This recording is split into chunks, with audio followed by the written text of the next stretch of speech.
सबको जय मसीह की। मैं जतिन बब्बर और आप देख रहे हैं मसीह परिवार चैनल। जैसे कि आप सब जानते हैं कि मैं इस चैनल पे प्रभु के अलग अलग दासों की वीडियोस डालता हूं, तो अगर आपको हमारा चैनल अच्छा लगता है तो आप इस चैनल को ज़्यादा से ज़्यादा सब्सक्राइब जरूर करें, ताकि आप प्रभु के वचन को सुन सके। वीडियोस को ज़्यादा से ज़्यादा शेयर करें, ताकि जिन लोगों तक वचन नहीं पहुंचा उन तक भी वचन पहुंच सके। सबको जय मसीह की। एक बार मैं आपसे दोबारा कहूँगा कि इस चैनल को सब्सक्राइब जरूर करें और वीडियोस को ज़्यादा से ज़्यादा शेयर करें। जय मसीह की। क्या हम प्रभु के वचन में पढ़ रहे हैं? परिवारों में अगर आप ब्लेसिंग चाहते दूसरों की ना सुने। आपको पता है आपकी बच्ची अच्छी है, आपकी बहू अच्छी है, आपको पता है आपकी सास आपका ससुर अच्छा है, तो दूसरों की ना सुने। आप उनको देख करके जज करें कि मुझे पता है मेरा परिवार कैसा परिवार है। कई बार हम कानों के इतने कच्चे होते हैं, हम लोगों की बातें सुन करके अपने परिवार में दरारें डाल लेते हैं। लोगों की ना सुने, अपनी पत्नी पर भरोसा रखें, अपने पति पर भरोसा रखें, अपने परिवार पर भरोसा रखें, क्योंकि प्रभु के वचन में लिखा है जब आप एक हैं, आप दो होंगे तो आपकी मेहनत में बरकत भी बड़ी हो जाएगी, आपकी कमाई में आशीष भी दुगनी हो जाएगी, आपके जीवन में घटियां जो है वो जाना स्टार्ट हो जाएगी। सब बोले आमीन। जब आप यूरोप के देशों में, इंग्लैंड जैसे देशों में जाओगे, वहां पर 3W बड़े मशहूर हैं। वो लोग कहते हैं कि 3W का कोई पता नहीं ये कब बदल जाते हैं। पहला W वाइफ, दूसरा W वर्क और तीसरा W वेदर। पहला W वहां पे औरत का कोई पता नहीं, पत्नी का कोई पता नहीं, सुबह आपके साथ है शाम को कहां होगी, वो ऐसा कहते हैं। वर्क का, काम का कोई पता नहीं, आपने एक दिन काम पे छुट्टी कर ली, अगले दिन आपकी जॉब पर कोई और होगा, काम का कोई पता नहीं। कब इकॉनमी डाउन हो जाए, कब कोई प्रॉब्लम आ जाए और आपकी जॉब चली जाएगी। तीसरी वेदर, मौसम, मौसम का कोई पता नहीं, धूप चढ़ी हुई और साथ में बादल होने शुरू हो जाते हैं। मौसम का कोई भरोसा नहीं, वहां पर मौसम बहुत जल्दी खराब हो जाता है। कहते हैं कि ये 3W यूरोप में कभी भी धोखा दे सकते हैं। सब बोलो धोखा, सब बोलो धोखा, चीटिंग। इन पर कोई भरोसा नहीं कर सकता है। ये 3W कभी भी फिसल सकते हैं, पत्नी कभी भी छोड़ सकती है। आपको पता है जो एनिवर्सरी है ये क्यों मनाई जाती है? कितने लोगों को पता है मैरिज एनिवर्सरी क्यों मनाई जाती है? कहते मेरी 1 साल हो गया मेरी मैरिज एनिवर्सरी है। कई लोग जुबली मनाते हैं, कई गोल्डन जुबली मनाते हैं, 25 साल बाद कई 50 साल की गांठ मनाते हैं, वर्ष गांठ मनाते हैं। आपको पता है एनिवर्सरी क्यों मनाई जाती? एनिवर्सरी वो लोग इसलिए मनाते हैं, शुक्र है रब्बा तेरा किते 1 साल सुख दा निकलिया। कितने लोगों को समझ आ रही कि प्रभु तेरा शुक्र है 1 साल बड़े आराम से निकल गया है। चलो भाई केक कूक काटते हैं, मिठाइयां खाते हैं। यहां पे तो कोई गारंटी नहीं है, 1 साल तो छोड़ो, कई बार तो 1 महीना भी नहीं निकलता है। कितने जनों को समझ आ रही? वो कहते हैं 1 महीना भी नहीं निकलता, यहां पे तो 1 साल निकल गया, इसलिए आओ एनिवर्सरी मनाते हैं। वहां पे 3W जो है इनका कोई भरोसा नहीं, कब आपकी पत्नी आपको छोड़कर चली जाए, कब आपका काम आपके हाथ से निकल जाए, कब वहां पर मौसम वेदर चेंज हो जाए। लेकिन मैं आपको बताना चाहता हूं जो मसीह हैं उनके लिए 3W आशीषित ही आशीषित है यीशु मसीह के नाम में। जोर से बोलेंगे हालेलुया। संसार के लिए ये 3W खराब हो सकते हैं, लेकिन प्रभु के लिए हर एक अक्षर ब्लेस ही ब्लेस है, हर W आशीषित ही आशीषित है। सब बोले आमीन। मैं आपको बोल रहा हूं जो मसीह में है उनको कोई नहीं तोड़ सकता। बोलो आमीन। अगर मसीह में है तो अपने पड़ोसी को बोलो, अगर मसीह में है तो, अगर प्रभु में सच में वो प्रभु को प्यार करते हैं, सच में वो प्रभु में है, तो उनको कोई भी तोड़ सकता नहीं है। अगर वो नकली वाले प्रभु में हैं, ऊपर से प्रभु में हैं, अंदर से प्रभु में नहीं है, मैं आपको गारंटी देता हूं आपकी फैमिली आज भी टूट गई है, कल भी टूट गई है, आने वाले समय में भी टूट गई है। अगर आप सच में प्रभु में हैं तो आपको कोई तोड़ने वाला नहीं है। कोई माई का लाल, शैतान छोड़ो, शैतान का बाप भी आ जाएगा, वो भी आपको अलग नहीं कर सकते हैं। और खुदा आपको इतना ब्लेस करेगा, अब्राहम की आशीषें आपके घर पर होगी। कभी नया फ्रिज आ रहा है, कभी नया टीवी आ रहा है, कभी नई एलईडी आ रही है, कभी बुलेट मोटरसाइकिल आ रहा है, कभी गाड़ी आ रही है, कभी नया घर बन रहा है, कभी आप विदेश जा रहे हैं। परमेश्वर है तो आपको इतना ब्लेस करेगा, आपके पड़ोसी देखेंगे इसने क्या खा लिया, ये क्या करता है, ये कौन सा काम कर रहा है। भाई ताली बजा दो जोर से प्रभु के लिए, जोर से बोलेंगे आमीन।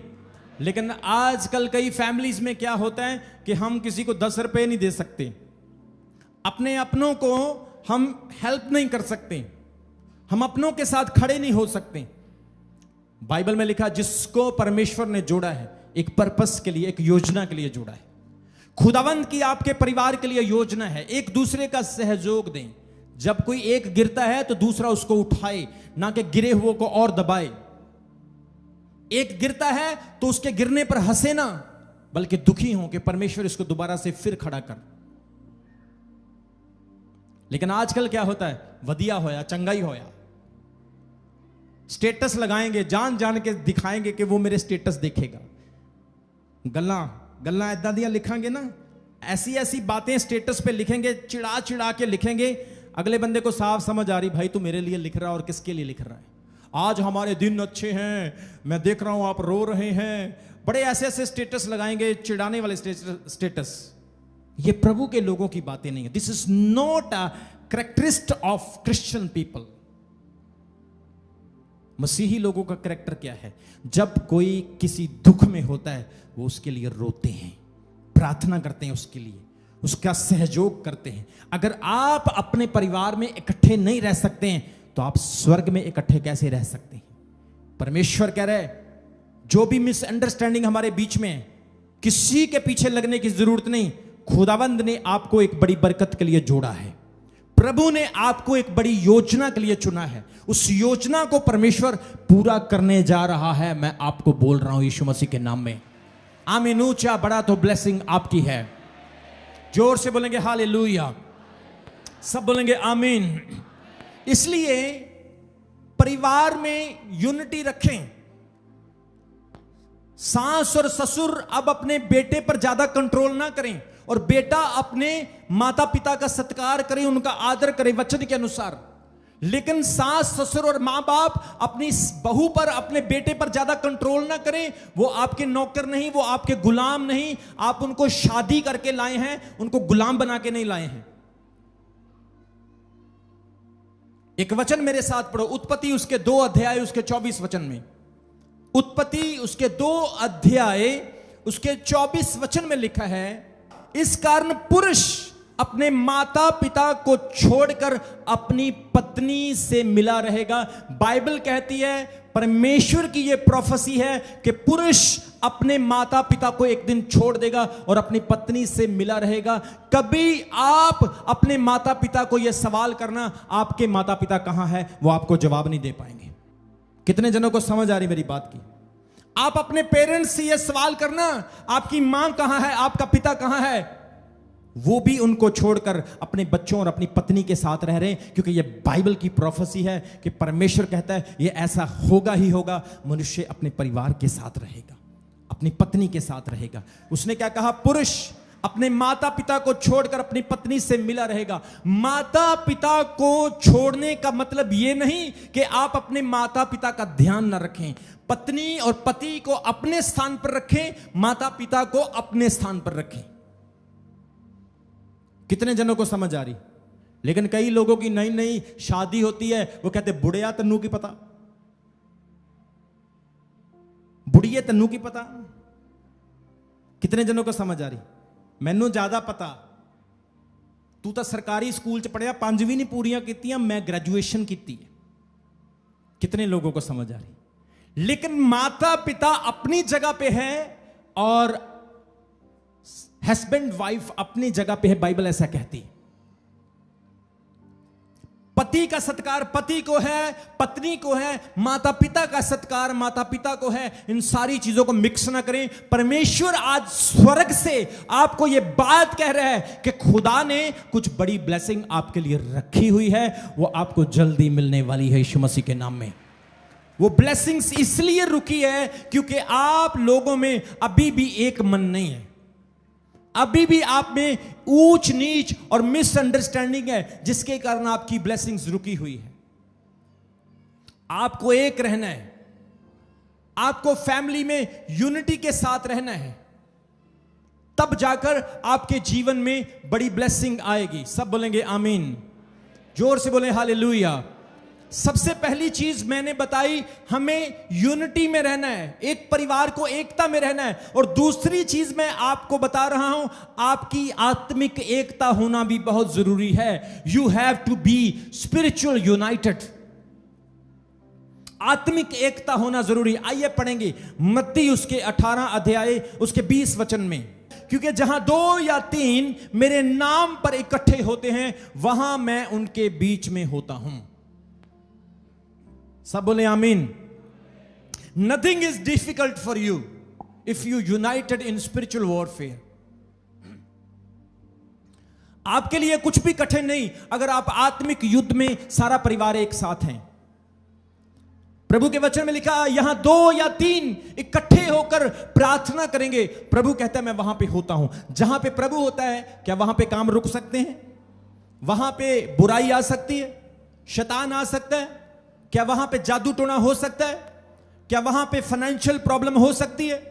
आप देखो यीशु मसीह जहां भी गए बरकत आ गई। यीशु मसीह पतरस की बेड़ी में गए, कश्ती में गए, बरकत आई कि नहीं आई? मछलियों से किश्ती बड़ी कि नहीं बड़ी? बोलो, आशीष आई कि नहीं आई? बहुत सारी आशीष आ गई। यीशु मसीह ने 5 रोटी और 2 मछली पे बरकत डाली कि नहीं डाली? हजारों के पेट को भरा। कैसे? क्योंकि जहां यीशु मसीह होते हैं, बरकत का वहां पर आना लाजमी है। इसलिए वो कहता है, यहां 2 या 3 मेरे नाम से इकट्ठे होंगे, मैं उनके बीच में होता हूं। यह स्पिरिचुअल वॉरफेयर है। जब आप इकट्ठे होकर प्रार्थना करते हैं, बाइबल कहती आपके लिए सब कुछ संभव होता है। एक व्यक्ति की प्रार्थना से इतना प्रभाव होता है, अगर 2 व्यक्ति प्रार्थना करेंगे तो सोच कर देखो कितना प्रभाव होगा। 4 करेंगे तो कितना होगा, 10 करेंगे तो कितना होगा, 100 करेंगे, 50 करेंगे तो कितना होगा। जितने लोग मिलकर ज्यादा से ज्यादा प्रार्थना करेंगे, उनकी प्रार्थना से उतना ही प्रभाव होगा, और कठिन से कठिन काम भी प्रभु आपके लिए आसान कर देगा। सब बोलेंगे हालेलुया। सो आपकी आत्मिक एकता होना जरूरी है। सबसे पहले पारिवारिक एकता, दूसरा आपकी आत्मिक एकता।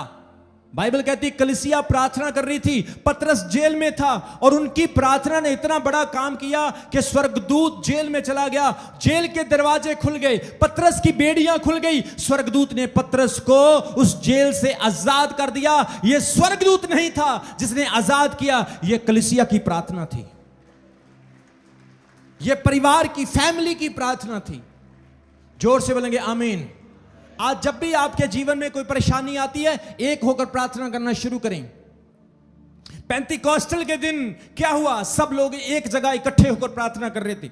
सारा परिवार, पहली सदी की कलीसिया एक मन होकर दुआ कर रही थी। बाइबल कहती है वहां पर पवित्र आत्मा उतरा पूरी तरह से। इंग्लिश में लिखा, fully the Pentecostal day has come. Fully, पूरी तरह से पवित्र आत्मा आ गया, और वो सब आत्मा से भर गए। क्यों? क्योंकि वो सब एक मन होकर प्रार्थना कर रहे थे। बाइबल कहती पौलुस और सिलास को जब जेल में डाला गया, वो एक मन होकर प्रार्थना कर रहे थे। परमेश्वर का वचन कहता है वहां पर एक बड़ा तूफान आया, पवित्र आत्मा का अभिषेक उतरा, जेल की नींवें हिल गई, दरवाजे खुल गए, पौलुस और सिलास की बेड़ियां टूट गई, और परमेश्वर ने उनको आजाद कर दिया। ताली बजाएं मेरे खुदा के लिए जोर से। जोर से बोलेंगे आमीन, जोर से बोलेंगे हालेलुया। पहला, आपकी पारिवारिक एकता होनी चाहिए। सब बोलें पारिवारिक एकता। आज कई बार हम कई घरों में प्रार्थना करने के लिए जाएं तो 2 लोग प्रार्थना करवाएंगे, 2 करवाएंगे नहीं। ऐसा होता कि नहीं होता है?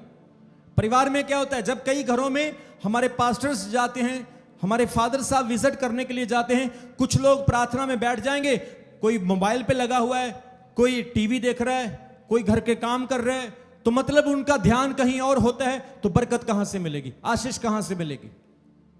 परिवार में आत्मिक एकता नहीं है।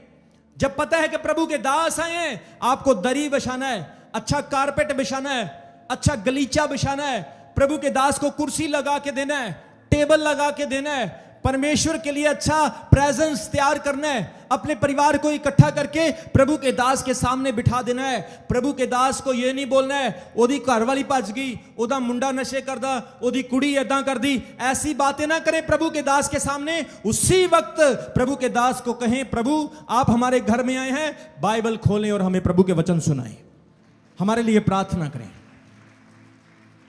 जोर से बोलें हालेलुया। आप उनके सामने बैठे। लेकिन कई बार क्या होता है, जहां 2 या 3 इकट्ठे होते हैं, वहां पर प्रभु नहीं, और ही बातें स्टार्ट हो जाती है, और ही बातें शुरू हो जाती है, और ही कन्वर्सेशन, चुगलियां, निंदा, इधर उधर की बातें स्टार्ट हो जाती है। लेकिन क्या करना है, परमेश्वर की बातें करना शुरू करना है, तब देखना आपके घर में आशीष आएगी। मैं आपको बोल रहा हूं, आप कहते हैं अपोस्टल जी मेरे घर में पैसा नहीं है, मैं आपको बता रहा हूं आपके हाथों का थूक खत्म हो जाएगा, पैसे गिन गिन के थक जाओगे। परमेश्वर इतना ब्लेस करने वाला परमेश्वर है। वो कहता है मैं तेरे मांगने से पहले तुझे दूंगा। अगर वो यूसुफ की लाइफ में काम कर सकता है, मूसा जो तोतला था उसको नबी बना सकता है, एलिया जो डर गया था अहाब के सामने खड़ा कर सकता है, अलीशा जो हल चलाने वाला था उसे नबी बना सकता है, गिदोन एक कमजोर व्यक्ति था उसको खड़ा करके हजारों के साथ लड़ा सकता है, तो मेरा खुदावंद आपको भी ऊंचा उठाएगा यीशु मसीह के नाम में। मेरा परमेश्वर आपकी शर्मिंदगियों को दूर करेगा। आमीन। ऊंचा तो आज आपके लिए मिरेकल होने वाला है। आमीन। जोर से तो आज प्रभु काम करने वाला है। आमीन। जोर से तो शैतान आपके घरों को छोड़ के भाग रहा है। आमीन। जोर से तो इस मीटिंग के बाद आप मिरेकल को देखने जा रहे हैं। आमीन। ऊंचा तो स्वर्गदूत आपके साथ रहेंगे। ताली बजाए मेरे खुदा के लिए जोर से यीशु मसीह के नाम में। रमंद्रा सखला बाबा डी सेखरे। हालेलुया। यहां 2 या 3 जैसे ही प्रभु का दास आपके घर में जाता है, respect the man of God, because there is presence of God. कई बार प्रभु का दास हमारे घर में जाता है, ये कुर्सी देना भाई साहब जरा, भाग के लाल रंग वाली कुर्सी, चेयर। प्रभु का दास कई लोगों के घरों में जाता है। मैंने छोटी छोटी प्रॉब्लम्स लोगों में देखी है। प्रभु के दास घर में गए और ऐसे बैठे हैं, प्रभु के दास ऐसे बैठे और सब लोग आएंगे, कोई यहां बैठ गया, कोई यहां बैठ गया। प्रभु का दास खाना खा रहा है। अरे भाई, जो बंदा प्रार्थना नहीं करता है, जो बंदा चर्च अच्छी तरह से नहीं आता है, जो व्यक्ति सब संसारिक काम कर रहा है, वो भी प्रभु के दास के साथ खाना खाना शुरू कर देता है। यह क्या हो रहा है? यह क्या हो रहा है? आपको अभिषेक की कदर नहीं है, आपको अनॉइंटिंग की कदर नहीं है। कभी आप अनॉइंटेड लोगों से मिलके देखना, 6-6 महीने लग जाते हैं, वो किसी से मिलते नहीं। अनॉइंटेड लोगों से मिलकर देखना, वो टाइम नहीं देते किसी को। लोग पैसे लेके खड़े रहते हैं द्वार के ऊपर कि प्रभु के दास हमसे मिलो, हम आपसे मुलाकात करना चाहते हैं, लेकिन वो किसी से मिलते नहीं। लेकिन हमारे चर्च के कुछ विश्वासी जिनकी बरकत रुकी हुई, इसीलिए रुकी हुई है, वो प्रभु के दास को पाजी कहते ने। पाजी, अगर पाजी कहोगे तो पाजी वाली बरकत मिलेगी, अंकल कहोगे तो अंकल वाली बरकत मिलेगी, मैन ऑफ गॉड कहोगे तो मैन ऑफ गॉड वाली बरकत मिलेगी। ये आपके ऊपर डिपेंड करता है आपने कौन सी वाली लेनी। जोर से बोलेंगे आमीन, जोर से बोलेंगे हालेलुया।